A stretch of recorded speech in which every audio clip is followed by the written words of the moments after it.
안녕하세요. 미국주식론 대학의 미준입니다. 4월 1일 오늘의 미국주식 뉴스를 시작합니다.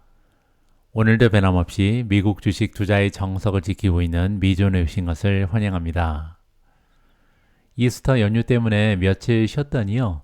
굉장히 오래간만에 방송을 보내드리는 것 같습니다. 그리고 제가 쉬는 3일 동안 계절이 바뀌었습니다. 오늘은 4월의 첫 번째 날이잖아요. 개인적으로 3월하고 4월은 느낌이 많이 다르게 다가오더라고요. 3월 그러면 왠지 아직까지도 좀 추위가 남아있을 것 같은데요. 4월 달이 되면 이제 정말 따뜻한 날씨가 이어지겠구나라는 희망이 들게 됩니다.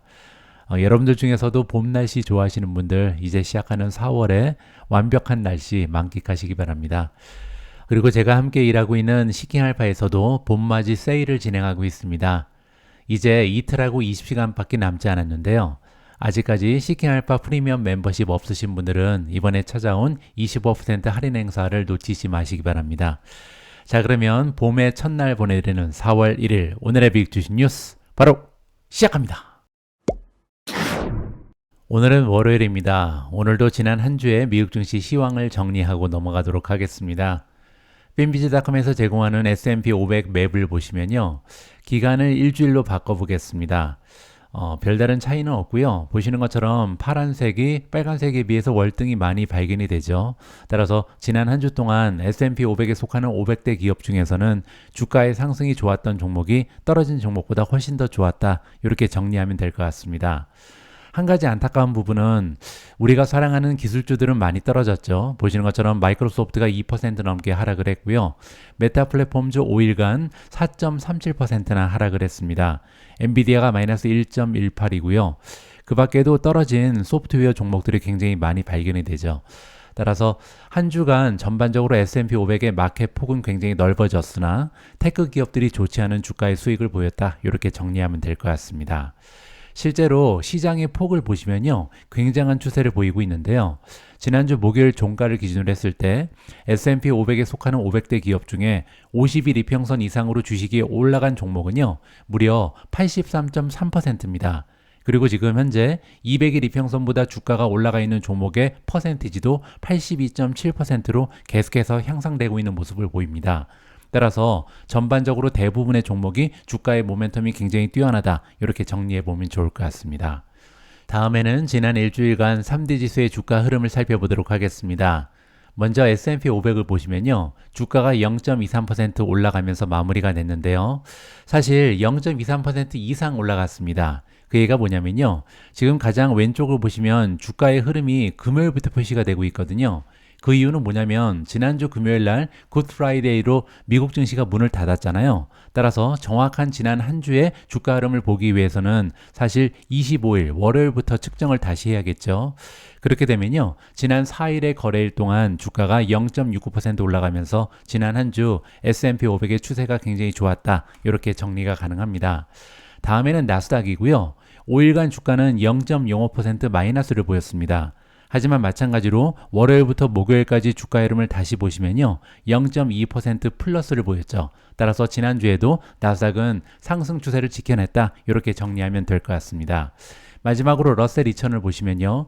최근에 소형주가 굉장히 좋은 모멘텀을 발휘하고 있는데요. 5일간은 1.26% 올라갔고요. 마찬가지로 월요일부터 목요일까지는 무려 2.5% 급등했습니다. 따라서 소형주가 정말로 달리기 시작했다. 이렇게 정리가 가능하겠죠. 다음에는 지난 한 주 동안 주가 흐름이 가장 좋았던 성장주 이름을 보도록 하겠습니다. 가장 위쪽에 트럼프 미디어 앤 테크놀로지 그룹이 나오는데요. 한 주간 주가가 무려 44.7% 급등을 했습니다. 목요일날 6.4% 떨어졌음에도 불구하고 상장 이후에 주가가 급등하면서 40% 넘어가는 수익을 올리고 있고요. 두 번째로 블룸에너지가 플러스 14.46, 펄솔라 플러스 10.56, ARKB는 아크인베스트 21 Shares 비트코인 ETF고요. 플러스 8.83% 보여주고 있습니다. 그 밖에도 넥스트라 에너지 파트너즈가 플러스 7.81, 마이크론 테크놀로지 플러스 7.32, 나비타스 플러스 6.95, 마이크로 스트래티지 플러스 6.58, 마벨 테크놀로지 플러스 6.44, 솔라 엣지 플러스 6.37, 마지막으로 비트코인이 6.12% 상승했는데요. 비트코인 같은 경우는 지금 7만 달러 선에서 계속해서 횡보하는 모습을 며칠째 보여주고 있다. 이렇게 보시면 됩니다. 다음에는 지난 한 주의 상승 추세에도 불구하고 주가가 많이 떨어진 종목들의 이름입니다. 사운드 하운드 AI가 최근에 모멘텀이 굉장히 많이 떨어졌죠. 일주일간 11.8% 추가적으로 하락을 했고요. 니오가 마이너스 10%, 크리스퍼 마이너스 8.51, 파이버 마이너스 7.63, BYD 마이너스 7.51, 암홀딩스 마이너스 6.44, 팔란티어 마이너스 6.04, 에디타스 마이너스 5.24, 파가야 테크놀로지 마이너스 4.90, 아리스타 네트워크 마이너스 4.80, 도세보 4.76% 떨어지면서 가장 좋지 않은 추세를 만들어낸 성장주의 이름을 올렸습니다. 다음에는 미준 탑13의 성적입니다. 보시는 것처럼 반 정도는 상승하고 반 정도는 떨어졌는데요. 가장 위쪽의 마이크로 스트래티지는 6.58% 올라가면서 가장 좋은 추세를 만들어냈습니다. 하지만 안타까운 부분은요, 지난주 목요일 날 주가가 무려 11.18% 폭락을 했거든요. 마이크로 스트래티지의 주가가 이렇게 떨어진 이유는 조금 이따 기사 하나를 통해서 자세히 설명드리겠습니다. 비트코인이 6.12% 상승했고요. SMCI 플러스 3.95, 테슬라 플러스 1.72, 아마존 플러스 1.25, 익스피디아 마이너스 1.00, 블록 플러스 0.63% 상승했습니다. 나머지 종목은 하락을 했는데요. 인피니온이 0.91% 소폭으로 하락했고요. 엔비디아 마이너스 1.18, 마이크로소프트 마이너스 2.01, 세일즈포스 마이너스 2.34, TSMC 마이너스 2.44, 우버 마이너스 4.06, 마지막으로 팔란티어가 6.04% 가장 좋지 않은 추세를 만들어냈습니다. 팔란티어의 주가 흐름이 좋지 않았던 이유 역시도 조금 있다가 기사를 통해서 자세히 설명드릴 수 있도록 하겠습니다. 오늘은 3일 만에 미국 증시가 문을 엽니다. 일단 개장 전에 미국 증시 분위기는 괜찮은 것 같은데요. 선물지수의 움직임을 살펴보시면요. 다우존스가 0.31% 상승하고 있고요. S&P 500이 플러스 0.39, 나스닥이 0.63% 올라가면서 3대 지수 모두 기분 좋은 출발을 알리고 있습니다. 자, 아직까지 초반에 불과하지만 시장이 열리기 전에 분위기가 좋은 이유는요. 지난주 금요일에 발표됐던 경제 지표의 영향인 것 같습니다. 그래서 오늘 첫 번째 기사는요. 연준이 선호하는 인플레이션 지표는 하락하고 소비는 반등했다라는 반가운 소식을 전달해 드릴 수 있도록 하겠습니다. 우리 투자자 입장에서 관심을 가질 만한 인플레이션 지표는 세 가지가 있습니다. 먼저 소비자 물가지수라고 부르는 CPI가 있고요. 두 번째로 생산자 물가지수 PPI, 마지막으로 PCE가 있는데요. PCE는 Personal Consumption Expenditure의 약자고요.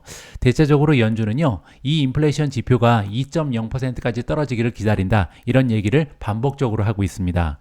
물론 연준에서 선호하는 인플레이션 지표는요, 그냥 PC는 아니고 앞에 이제 핵심, 근원이라는 말이 들어가죠. 코어 PCE에 관심을 가지고 있다, 이렇게 정리가 가능합니다.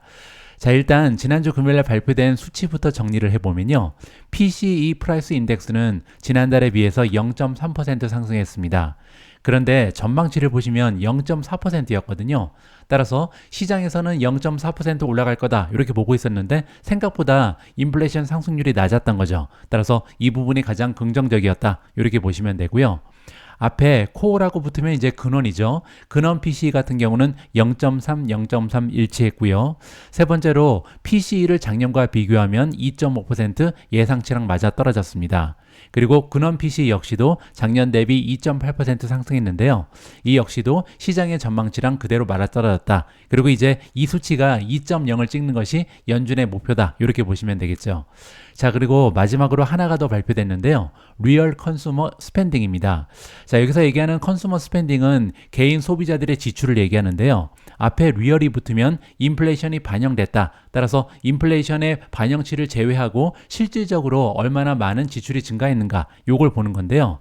지금 시장의 전망치는 0.1%에 불과했습니다. 따라서 지출이 많이 늘어나지 않을 것이다. 지금 경제는 조금 둔화되는 느낌이다. 이렇게 지금 전망을 한 거죠. 자, 그런데 막상 뚜껑을 열고 보니까요. 지출이 무려 0.4%가 급등했습니다. 따라서 아직까지는 소비자들이 돈을 계속해서 쓰고 있다. 긍정적인 면을 우리가 살펴볼 수 있는 거죠. 자, 조금 더 자세한 해설을 들어보도록 하겠습니다. 연방준비제도 이사회가 선호하는 근원 인플레이션 지표 PCE는요. 지난달 가계 지출이 반등하는 가운데 하락세를 보였다. 이렇게 긍정적으로 정리를 해주고 있고요. 금요일 발표된 데이터에 따르면 변동성이 커다란 식품 그리고 에너지 구성 요소를 제외한 이른바 근원 개인 소비 지출은요. 전원 대비 0.3% 상승했습니다. 자, 그런데 이 수치는요, 지난 1월 달에 0.5% 상승에 이어서 1년 만에 가장 큰 연속 상승폭을 기록한 것이다. 이렇게 우리가 좀 부정적으로도 해석이 가능하겠죠. 실제적으로 잠깐 그래프를 보여드리면요, 여기 파란색으로 표시된 게 근원 PC인데요. 근원 PC가 과거 1년 동안 굉장히 좀 잦아지는 모습을 보이다가 최근에 급등을 했잖아요. 따라서 지난달에 비해서 떨어지긴 했어도 아직까지 0.3%는 좋은 수치는 아니다. 이렇게 보시면 되겠습니다. 하지만 그럼에도 불구하고 연준의 관리들은요, 보고서 내에서 서비스 인플레이션 게이지의 완만한 증가에 위안을 삼을 수 있다. 따라서 조금 이따 자세한 내용을 보겠지만 서비스 인플레이션이 가장 커다란 문제 중에 하나였는데 이쪽이 잡히기 시작했다. 이렇게 긍정적인 면을 찾을 수가 있다는 거죠. 자, 그리고 또 한 가지, 동시에 경제분석국 보고서에 따르면요, 인플레이션 조정 소비자 지출은 아까 우리가 확인한 것처럼 1년 만에 가장 커다란 임금 상승에 힘입어서 모든 예상치를 상회했다. 따라서 계속해서 소비자의 파워는 살아있다. 이렇게 긍정적으로 해석이 가능합니다. 자, 그리고 또 한 가지 굉장히 중요한 부분은요, 연초에 다른 지표에서 물가 상승 압력이 심화된 것으로 나타난 이후에 발표된 PCE였기 때문입니다. 여러분들 기억하시겠지만 1월달, 2월달 CPI 그리고 PPI가 너무나 높은 추세를 만들어냈잖아요. 따라서 우리 소비자 입장에서 그리고 투자자 입장에서는요, 인플레이션이 잡히는 것 같았는데 안 잡히네 이렇게 걱정이 좀 늘어나갔었죠. 자, 그런데 그 와중에 인플레이션 수치가 낮아졌다는 것은 굉장히 반가운 소식이다. 따라서 PCE는요, CPI나 PPI처럼 올라가지 않고 적어도 1월달에 비해서 떨어지면서 좋은 추세를 만들어냈다. 이 부분이 굉장히 긍정적이라고 정리가 가능합니다. 연준의 정책 위반자들은요, 4월 30일 다음 회의가 있기 전에, 따라서 4월 30일 날 다음 FOMC 미팅이 있는데요, 이전에 많은 보고서가 발표될 예정이다. 따라서 아직까지 결정된 것은 아무것도 없다. 이렇게 보시면 됩니다. 자, 향후에 발표될 네 가지의 보고서는요, 먼저 3월 달에 대한 소비자 물가지수 CPI가 발표가 되고요. 그 다음에 3월 달에 생산자 물가지수 PPI, 세 번째로 고용보고서. 고용보고서는 이번 주 금요일 날 발표가 되죠. 마지막으로 한 번 더 PCE 보고서가 나올 예정이다. 따라서 이 네 가지의 정보에 따라서 연준이 얼마든지 입장을 바꾸거나 아니면 이 금리 인하가 조금 더 빨라질 가능성도 있다. 긍정적으로도 기대가 가능하겠죠. 당국자들은요, 주택과 에너지를 제외한 서비스 인플레이션에 많은 관심을 기울이고 있었습니다. 자, 그런데 이번에 BEA에 따르면 이 지표가 1월 달에 0.7% 급등한 이후에 한 달 전보다 0.2% 상승하는 데 그쳤습니다. 따라서 서비스 인플레이션이 굉장히 잡히지 않는다, 고질적인 문제다 이렇게 보고 있었는데 다행히 1월에 비해서 2월 달은 0.2% 아주 소폭으로 올라가는 데 그친 거죠. 이 부분은 굉장히 긍정적이고요. 자, 그리고 서비스 지출은 해외여행, 교통, 그리고 금융 서비스에 힘입어서 2021년 7월 이후 가장 큰 폭으로 증가했습니다. 따라서 지난달에 소비자들의 지출이 줄지 않고 굉장히 강력한 추세를 보였던 이유는 역시 서비스 지출이었다. 이렇게 보시면 될 것 같고요. 자, 그리고 상품 지출을 보시면요, 전월의 급격한 감소 이후에 자동차 판매의 도움으로 증가세로 돌아섰다. 따라서 적어도 상품 지출 역시도 마이너스는 아니었다는 거죠. 그리고 굉장히 반가운 소식은요, 자동차 판매가 어느 정도 향상하는 모습을 보였다. 최근에 자동차 산업이 굉장히 좋지가 않았잖아요. 그런데 이번에 발표된 내용에 따르면 자동차 판매가 적어도 조금 향상하는 모습을 보인다. 따라서 자동차 산업의 바닥이 멀지 않았다라는 긍정적인 신호도 발견할 수 있었습니다. 웰스파고의 수석 이코노미스트인 사라 하우스의 의견에 따르면요, 지난달 데이터에서 일부 힌트를 얻었던 소비자 피로를 이번에는 보지 못했다라고 얘기합니다. 따라서 소비자들의 지갑이 생각보다 두툼하다, 아직까지 쓸 돈이 많이 남아있다, 이렇게 얘기하는 거고요. 소비자들이 여전히 이 수준에서 소비를 계속한다면 기업들이 가격을 억제하기가 정말 어려워질 것이다. 어떻게 보면요, 인플레이션을 잡기 어렵다 이렇게 부정적으로 해석이 가능한데요, 제가 볼 때는 긍정적으로도 해석할 수가 있습니다. 왜냐하면 소비자들의 지출이 지금까지 미국 경제를 이끌어 왔거든요. 따라서 아직까지도 소비자들은 살아있다. 따라서 미국 경제는요, 웬만하면 이러한 추세를 지켜나갈 수 있다라고 긍정적으로 해석이 가능한 거죠. 따라서 경제가 탄탄하다면 이제 중요한 것은요, 인플레이션이 어느 정도 감소할 수 있는가, 이 부분에 앞으로 미국 경제 그리고 주식시장의 미래가 달려있다, 이렇게 보시면 될 것 같습니다. 지금부터는 개별 종목의 소식으로 넘어갑니다. 첫 번째로 선정된 기사는요, 지난주 목요일 날 팔란티어 주가가 6% 이상 급락을 했는데요, 그 이후부터 잠깐 살펴보도록 하겠습니다. 모네스의 매도 의견으로 팔란티어가 급락했다라는 반갑지 않은 소식인데요, 자세한 내용을 한번 읽어보시죠. 한 달여 만에 처음으로 월가의 기관이 평가 등급을 하향 조정한 이후에 목요일 거래에서 팔란티어의 주식은요 6% 이상 하락했습니다. 팔란티어 등급을 낮춘 애널리스트는 거의 20%의 하방 위험을 시사하는 새로운 목표 주가도 발표했다. 따라서 일단 매도 의견이 나온 게 첫 번째 악재고요. 두 번째로 목표 주가 역시도 지금 현재 주가에서 많이 떨어져야 된다. 따라서 굉장히 좋지 않은 소식이 전달이 된 거죠. 지난주 목요일 모네스, 크레스피, 하르트라는 기관의 애널리스트들은요. 지난 1년간 AI가 주도하는 랠리로 인해서 거의 주가가 200%나 상승한 팔란티어의 평가를요. 기존의 중립에서 매도로 하향 조정했습니다. 그리고 그 이유를 지나치게 높은 밸류에이션이다. 이렇게 손꼽았고요. 이 증권사는 팔란티어의 12개월 목표 주가를 $20로 제시했는데요. 그렇게 되면 지난주 목요일날 6% 이상 하락한 이후에 아직도 13% 이상 추가로 떨어질 수 있다. 이렇게 부정적으로 계산이 나옵니다. 애널리스트들은 메모에서 팔란티어는 장기적인 AI 트렌드에서 이익을 얻고 변동성이 커다란 지정학을 활용할 수 있는 좋은 위치에 있다. 이렇게 긍정적으로 설명을 했습니다. 따라서 팔란티어는 AI 수혜주가 맞다. 두 번째로 현재 글로벌 정세가 좀 불안하잖아요. 따라서 이렇게 좀 글로벌 정세가 좋지 않으면 지정학적인 이익을 취할 수 있는 기업이다. 두 가지의 호재를 얘기는 합니다. 따라서 장기적으로 봤을 때는 좋다는 거죠. 하지만 그럼에도 불구하고 일관적이지 못한 정부 계약의 수익, 그리고 고르지 않은 실행력, 마지막으로 높은 밸류에이션의 문제를 제기하면서 단기적으로는 매도가 맞다. 이렇게 지금 얘기를 하는 거죠. 애널리스트 팀은요, 추정치에 근거해서 기업용 소프트웨어 부분에서 다른 모든 기업을 능가하는 가장 높은 밸류에이션을 가진 기업으로 팔란티어 주식을 선정했습니다. 따라서 그렇지 않아도 대부분의 소프트웨어 부분은요, 기업들의 PER도 그렇고 PSR도 그렇고 밸류에이션이 굉장히 높게 형성이 되잖아요. 그런데 그 와중에 가장 비싼 주식이 팔란티어다. 이렇게 주장을 하는 거죠. 팔란티어는 2025년 예상 매출의 17배 거래가 되고 있습니다. 따라서 포워드 PSR이 굉장히 높다는 거죠. 그리고 이 수치는요, 팔란티어를 제외한 섹터 평균이 6.3배이기 때문에 그렇지 않아도 비싼 소프트웨어 섹터 쪽에서도 지금 독보적으로 비싸다. 이렇게 얘기하는 겁니다. 자, 그리고 또한 가장 빠르게 성장하는 상위 3개 업체가 나옵니다. 소프트웨어 기업 중에서도 성장률이 가장 좋은 3개 기업이죠. 스노우플레이크, 데이터도, 그리고 몽고디비가 나오는데요. 이 기업들에 비해서도 아직 더 비싼 상태다. 그런데 문제는요, 매출 성장률을 보시면 팔란티어는 20% 정도에 불과한데 다른 세 종목은 오히려 성장세가 더 도드라진다. 따라서 성장률이 더 좋은 소프트웨어 기업에 비해서도 프리미엄은 더 올라가 있다. 이렇게 지금 정리가 가능하겠죠. 자, 그리고 또 한 가지 문제가 있는데요. 발행 주식 수가 과도하게 많기 때문에 팔란티어는요, 현재 가치로 성장하려면 몇 년이 더 걸릴 가능성이 높다. 따라서 어닝 성장이 도드라진다 하더라도 이 어닝 퍼 쉐어는 성장하기에는 지금 쉐어가 너무 많다. 주식의 수가 너무 많다. 이렇게 부정적인 것을 지적하고 있다. 이렇게 보시면 됩니다.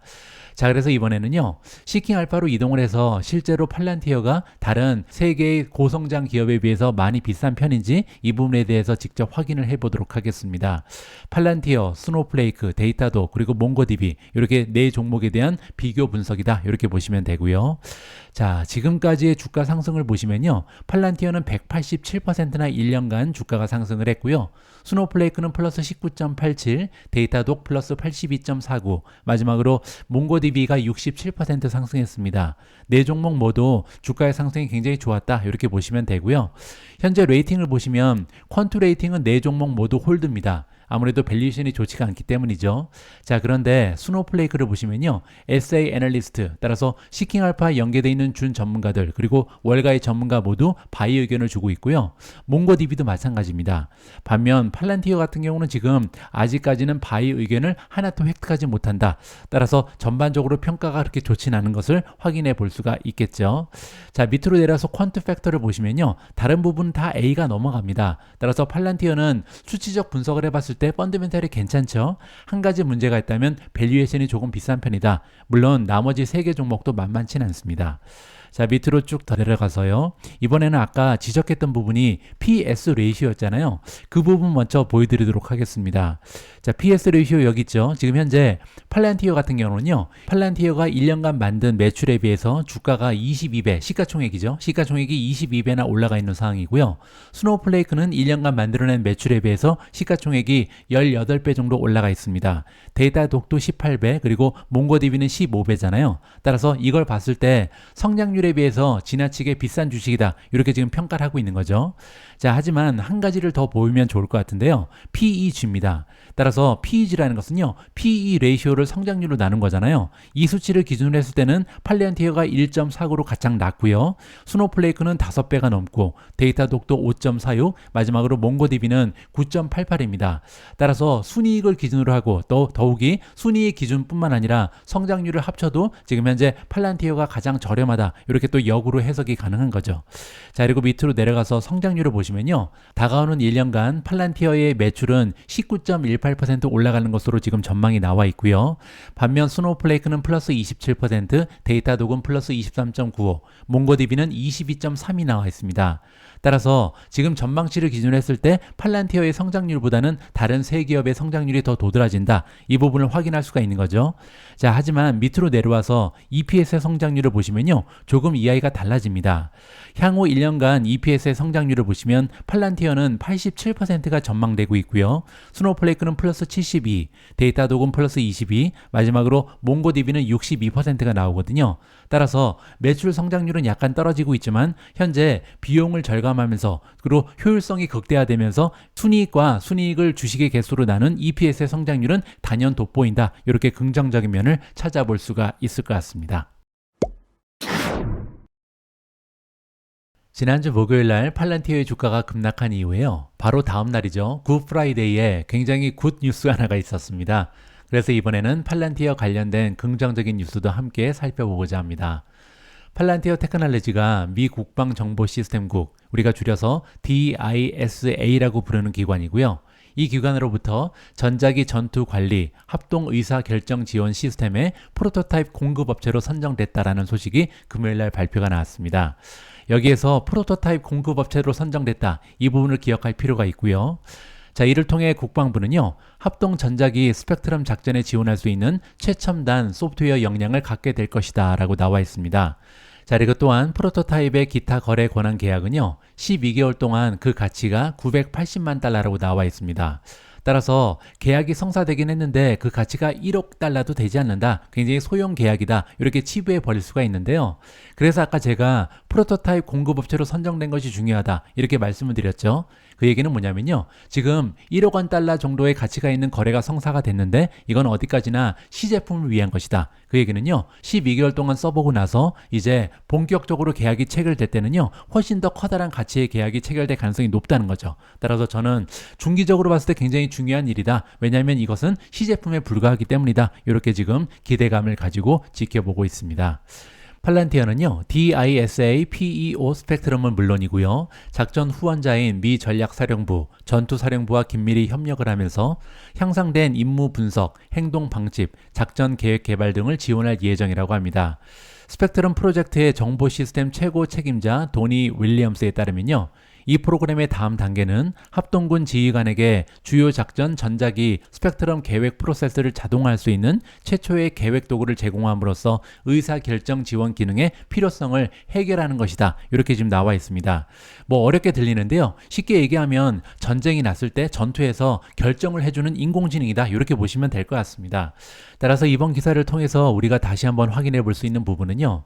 최근 들어서 팔란티어와 미국의 국방부와의 계약 내용을 보시면요.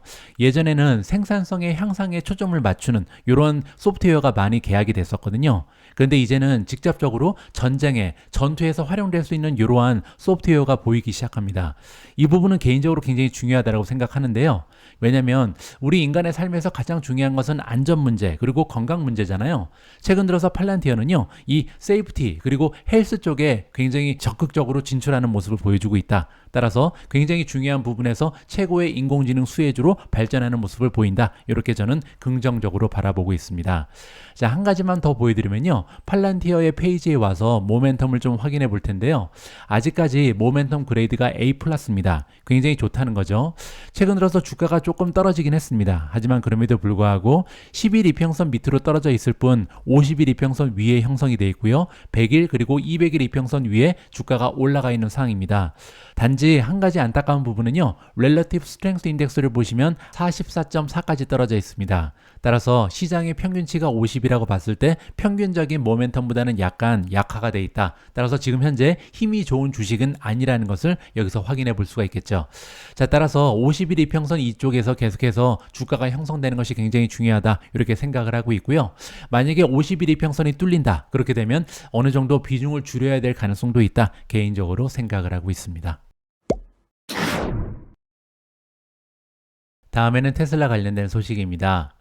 최근 들어서 주가 흐름이 가장 좋지 않은 테슬라 주식을요. 캐시우드는 꿋꿋하게 계속 매수하고 있다라는 뉴스인데요. 자세한 내용을 한번 살펴보도록 하겠습니다. 캐시우드의 아크 인베스트는요. 이번 주, 지난주죠. 테슬라가 암울한 한 주를 마무리하는 가운데 수백만 달러 상당의 테슬라 주식을 매입했다라고 합니다. 목요일 거래 공시에 따르면요. 아크 이노베이션 ETF는 테슬라 주식을 65,514주 추가적으로 매입했고요. 그 비용은 약 1,400만 달러입니다. 그리고 또한 그뿐만이 아니고요. 월요일 날도 테슬라 주식을 133,334주를 매입했고요. 그때는 무려 2,800만 달러의 비용이 소모가 됐습니다. 테슬라는 현재 38개 종목 중에서 ETF의 두 번째로 많은 비중을 차지하고 있다. 여기 나와 있는 ETF는 아크 이노베이션 ETF, 우리가 ARKK라고 부르는 거죠. 거기에서 두 번째로 비중이 높은 것이 테슬라다. 이렇게 보시면 되고요. 그뿐만이 아니고요. 테슬라를 담고 있는 여러 가지 펀드가 있죠. 아크 제노믹 레노베이션 ETF, 아크 핀텍 이노베이션 ETF, 그리고 아크 스페이스 엑스플로레이션 앤 이노베이션 ETF. 이렇게 다양한 ETF에 계속해서 테슬라의 주식을 담고 있다. 이렇게 보시면 됩니다. 이 테슬라 주식은요, 2024년 3개월간 거의 30% 가까이 하락을 했습니다. S&P 500 지수에서 최악의 실적을 기록했다. 따라서 500대 기업 중에서 지금 주가의 실적이 최하다. 이렇게 보시면 되겠죠. 그리고 이렇게 한 분기 만에 주가가 30% 가까이 떨어진 것은요, 2022년 12월 이후에 테슬라의 최악의 분기 실적이었고요. 사상 최악의 1분기였다고 합니다. 따라서 1분기에 주가가 이렇게 떨어진 적이 역사상 한 번도 없었다. 이렇게 보시면 되겠죠. 자, 그 이유는 우리가 잘 알고 있는 것처럼 1월 달에 실망스러운 어닝 실적을 발표했고요. 경영진 역시도 2024년 자동차 판매 성장률이 전년보다 낮아질 것이다. 이렇게 이야기한 바 있습니다. 그리고 최근에 블룸버그는요. 테슬라가 상하이 공장의 생산량을 줄이고 있다. 이렇게 보도를 한 적이 있거든요. 따라서 전기차 수요가 계속해서 둔화되고 있다는 점을 우리가 파악해 볼 수가 있는 거죠. 또한 지난 1월 CNBC와의 인터뷰에서 캐시우드는요. 주가가 급등하고 모두가 전기자동차로 나아가는 좋은 소식에 흥분하고 있을 때 우리는 익절을 할 것이다. 이렇게 투자 전략을 발표한 적이 있습니다. 따라서 제가 생각하는 투자 전략과는 정반대의 모습이죠. 저 같은 경우는 테슬라가 확실하게 바닥을 찍은 이후에 그리고 나서 한 20% 30% 다시 상승을 하면 그때 진입을 할 것이다. 이렇게 계획을 가지고 있거든요. 따라서 캐시우드 같은 경우는 떨어질 때 계속해서 줍줍을 하는 거고요. 저 같은 경우는 떨어질 때보다는 오히려 올라갈 때 줍줍을 하겠다. 이렇게 반대의 전략을 가지고 있다. 따라서 누구의 전략이 더 맞을지는요. 결과를 봐야 할 것 같습니다. 자, 마지막으로 보시면 캐시우드는요. 5년 후에는 대부분의 자동차 판매가 전기차가 될 것이다. 이렇게 믿기 때문에 이 펀드가요. 테슬라에 대해서 여전히 약관적이다. 이렇게 설명을 한 적이 있습니다. 따라서 이 부분은 제가 좀 반박을 하고 싶은데요. 5년 이후에 대부분의 자동차 판매가 전기차가 될 것이다. 이 얘기는요. 최소 한 70% 80%는 자동차 판매가 전기차에서 일어난다. 이러한 예측이잖아요. 자, 하지만 이러한 전망은요. 너무나 장밋빛이다. 너무나 기대치가 높다. 개인적으로 판단합니다. 실제로 스태티스카 마켓 인사이트가 2월 달에 발표한 2024년 2월이니까 따끈따끈한 업데이트죠. 글로벌 전기차 침투율 전망에 따르면요. 지난 2023년 먼저 정리해보면 배터리 전기차, 즉 순수 전기차는 침투율이 7.72%에 불과하고요. 하이브리드는 2.92%, 따라서 하이브리드 전기차를 합쳐도 10%에서 11%에 불과합니다. 그리고 이 수치는요. 나중에 2028년이 됐을 때 5년 이후에도 17%에 불과할 것이다. 따라서 하이브리드를 합쳐도요. 앞으로 2028년까지 20%를 넘지 못한다. 이게 지금 굉장히 지배적인 전망이다. 이렇게 정리가 가능하고요. 한 가지를 더 보도록 하겠습니다. UBS의 전망을 보실 텐데요. UBS는 최근에 글로벌 장기 전기차 시장 점유율 전망을요. 기존의 54%에서 47%로 낮췄습니다. 자, 그런데 이 47%는 2024 2028년이 아니라 2030년이거든요. 따라서 앞으로 한 6년, 7년이 지나도 반 가까이도 되지 못한다. 따라서 전기차의 시대가 오기에는요, 굉장히 많은 시간이 소모될 것이다. 이렇게 우리가 전망을 해볼 수가 있겠죠. 자, 그리고 또한 유럽과 미국의 전기차 판매 성장률이요, 2024년에는 10%에서 15% 사이로 둔화될 것이다. 그리고 그 이유를 여러 가지를 들었는데요. 가장 먼저 높은 소비자 불확실성이 나오는데요. 이 부분이 너무나 중요합니다. 그리고 커다란 문제라고 볼 수가 있는데요. 가장 먼저 가격이 나오죠. 가격이 변동성이 엄청나게 크고요. 계속해서 하향 조정되고 있습니다. 따라서 지금 내가 전기차를 산다면 나중에 몇 개월 이후에 아니면 1, 2년 이후에 같은 제품의 가격이 뚝뚝 떨어지면 어떡하지? 이렇게 불안감이 느껴질 수밖에 없는 상황이죠. 자, 더욱이 잔존 가치도 문제입니다. 왜냐면요, 자동차는 그냥 사서 쓰다가 버리는 물건이 아니잖아요. 나중에 다시 팔아야죠. 왜냐면 새 차를 살 때 이 차를 다른 사람한테 넘기고 새로운 차를 살 것을 누구나 계획하고 있잖아요. 근데 나중에 중고차 가격이 내가 산 가격의 10분의 1밖에 되지 않는다. 이렇게 되면 커다란 문제가 될 수도 있겠죠. 자, 또 한 가지는 배터리 수명입니다. 이 얘기는 뭐냐면 내가 지금 전기차를 샀을 때의 배터리 수명과 나중에 1년, 2년, 3년 이후에 샀을 때 배터리 수명이 너무나 많은 차이가 있을 수 있다. 따라서 조금 더 기다려야겠다라는 생각을 하는 소비자들이 굉장히 많다. 이렇게 보시면 되고요. 두 번째는 정부의 보조금 축소입니다. 유럽, 미국 이런 쪽에서 지금 보조금이 굉장히 많은 폭으로 축소가 되고 있다. 따라서 수요가 급감되는 또 하나의 이유가 제시가 되는 거고요. 세 번째는 내연기관 차량에 대한 높은 할인율. 따라서 최근에 내연기관을 선택하는 소비자들이 점점 많아지고 있다. 특히 하이브리드의 인기가 계속해서 올라가고 있죠. 자, 마지막으로 4만 달러 미만의 저렴한 세그먼트에서 선택 쪽 폭이 너무나 제한적이다. 따라서 아직까지는요, 가격이 너무 높다. 이렇게 우리가 해석을 해보면 좋을 것 같습니다.